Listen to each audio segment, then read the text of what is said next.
अमरजीत सिंह आसाम से। राधे राधे महाराज जी। महाराज जी, मुझे नाम जप करना बहुत प्रिय है। मुझे यार ये भगवत तो बहुत प्राप्ति। बढ़िया बात है। नाम जप करना बहुत प्रिय है, ये तो बहुत दुर्लभ बात है, बहुत दुर्लभ बात है। भगवान के नाम जप में प्रीति हो गई तो बता संसार को पर विजय प्राप्त कर लोगे, भगवान को अधीन कर लोगे। सुमिर पवन सुत पावन नामू, अपने बस करी राखे रामू। भगवान का नाम जप करके हनुमान जी राम जी को अधीन किए, राम जी प्रेमाधीन है। पर पैसा भी कमाना है महाराज जी। हाँ, तो नाम जप करते हुए खूब मेहनत करो, पैसा कमाओ और अधिक पैसा आएगा। तो पहले पाप नष्ट होने दो, जहां पाप नष्ट हुआ तो धन ही धन एकत्रित होने लगेगा। नाम रूपी धन है तो फिर क्या।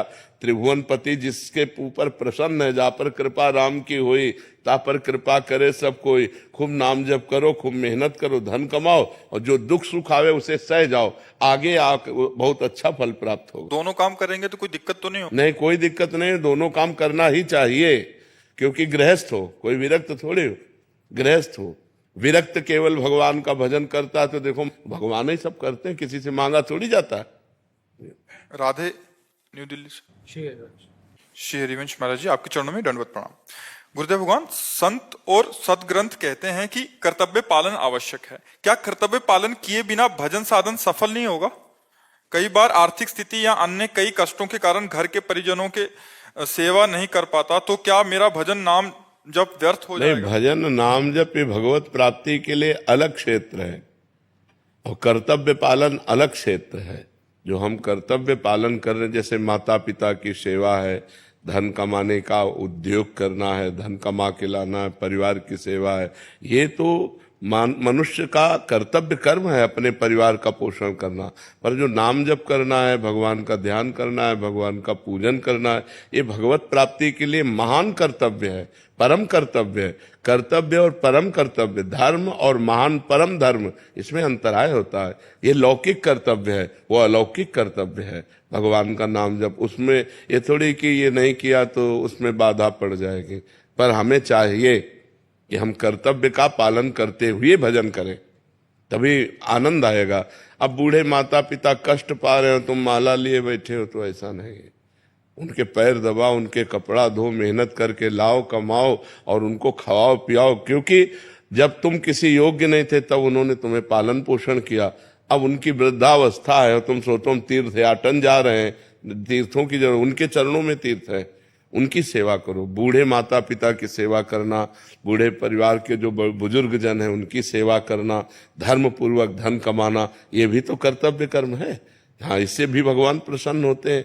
यदि नाम जप करते हुए अपने माता पिता की सेवा की जाए और धर्म पूर्वक धन कमाकर परिवार की सेवा की जाए तो कहीं तीर्थ जाने की जरूरत नहीं, घर ही उसके लिए तीर्थ है और घर में ही उसे भगवत प्राप्ति हो जाएगी। वह नाम जप जरूर होना चाहिए, भगवान का स्मरण जरूर होना चाहिए। नकुल वर्मा जी, गाजियाबाद। राधे राधे महाराज जी।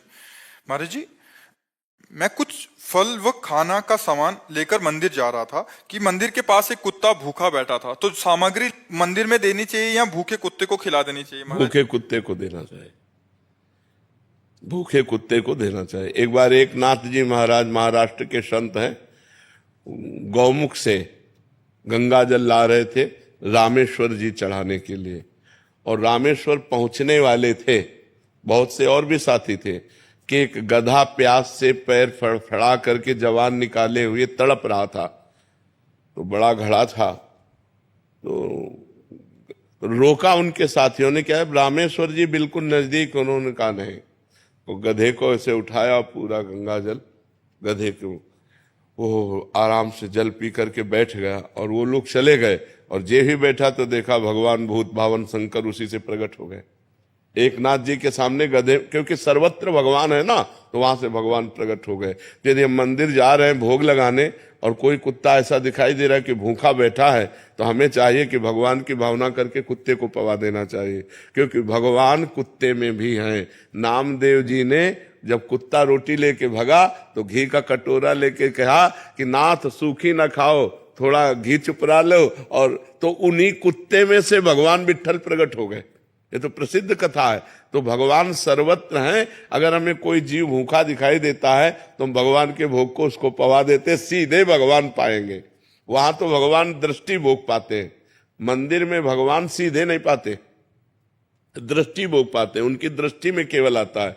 और मुख से तो भगवान सीधे पाते। भूखा कोई आदमी बैठा है, कह रहा है बाबूजी भूख लगी है, पूजा ये लो, केला सेव फल मिठाई खा लो, और मान लो कि हो गया, दर्शन करे और ठाकुर जी के भोग यहाँ लगा दो, दर्शन ठाकुर जी करे और बढ़िया हो गया जी। अलका जी, राधे राधे महाराज जी। महाराज जी, मैं अपने भक्ति भाव को व्यक्त नहीं कर पाती। महाराज जी, किससे व्यक्त करना? प्रभु जानत सब बिना जनाए। जिनकी हम भक्ति कर रहे हो तो बिना जनाए जानते हो, अंतर्यामी सबके हृदय की बात जानते हैं। हाँ, भक्त कहलाने के लिए यदि तुम्हारा हो कि चार लोग जाने कि हम भगत है तो बात अलग है, नहीं तो व्यक्त करने की जरूरत क्या है? व्यक्त करने की जरूरत क्या है? प्रभु जाने ही सब बिना जनाए। भगवान तो अपने आप हृदय की बात जानते हैं कि हम उनको कितना भजते हैं, कितना प्यार करते हैं, उनका कितना चिंतन करते हैं। तो हमें लगता है भक्ति दिखावे की वस्तु नहीं है, भक्ति हृदय की वस्तु है।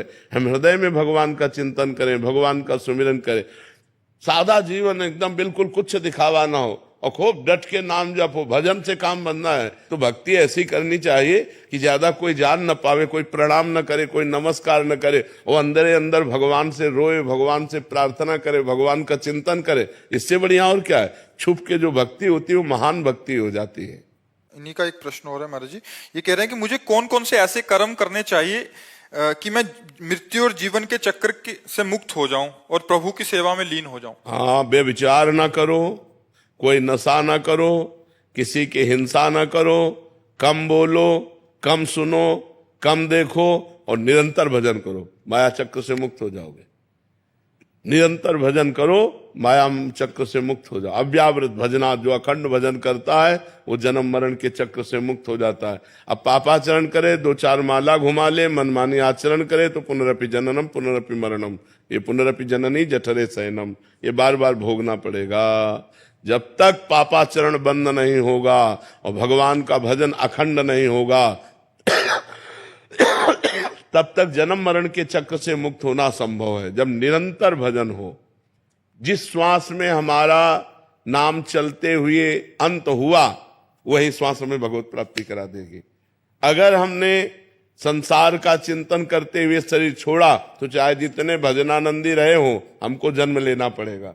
भरत जी हिरण का चिंतन करते हुए शरीर छोड़ा, गंडकी नदी में रह रहे थे, भगवान ऋषभ देव जी के पुत्र थे, तो उनका अगला जन्म हिरण का हुआ। तो इसीलिए अखंड भजन मतलब निरंतर भजन, निरंतर राधा राधा राधा रट रहे हैं और राधा कहते हुए शरीर छूटा तो हमें राधा की प्राप्ति हो जाएगी, हमें श्री जी की प्राप्ति हो जाएगी। शिखा मिश्रा जी कानपुर से। राधा वल्लभ श्री हरिवंश महाराज जी। महाराज जी, क्या प्रभु की भक्ति केवल प्रेम से ही प्राप्त हो सकती है या अन्य साधन? भक्ति से प्रेम और प्रेम से भगवत प्राप्ति। भक्ति से प्रेम, नवधा भक्ति से दसधा भक्ति प्रेम और प्रेम से भगवत प्राप्ति होती है। प्रेम से भगवान का साक्षात्कार होता है। जान ले सो जान निहारा, राम ही केवल प्रेम प्यारा। प्रेम ते प्रगट होय मैं जाना, मिले ही न रघुपति बिनु अनुरागा, किए कोटि तप जोग विरागा। भगवान प्रेम से प्राप्त होते हैं। प्रेम 9 प्रकार की भक्ति करने से, श्रवणम कीर्तनम स्मरणम विष्णुपाद सेवनम अर्चनम वंदनम दास्यम सख्य आत्मनिवेदनम, इस तरह की 9धा भक्ति पूर्ण करने से भगवान से प्रेम हो जाता है और प्रेम से भगवान का साक्षात्कार होता है। अन्य साधन ये योग मार्ग, परमात्म बोध, समाधि, ज्ञान मार्ग, तत्व बोध, ब्रह्म प्राप्ति, अलग अलग मार्गों से अलग अलग अनुभव होता है, समझ पाए। और अन्य जो शुभ कर्म है वो पुण्य है, वो भगवत प्राप्ति कराने में समर्थ नहीं है। बहुत पुण्य हुआ तो स्वर्ग आदि लोगों के तुच्छ भोग भोगने को मिल सकते हैं, उनसे भगवत प्राप्ति नहीं होती। महामंडलेश्वर करणपुरी जी महाराज रोहतक से। महाराज जी राधे राधे। महाराज जी, अब ऐसा लगता है कि युग बदल गया है, जैसे ना पहले प्राणी थे ना जैसे पहले जैसे सोच नहीं रही। महाराज जी, आजकल सब बच्चे मोबाइल में अग्रसर हैं, नशे में यूथ जा रहा है। महाराज जी, ऐसे में बहुत जोर से युग परिवर्तन हो रहा है।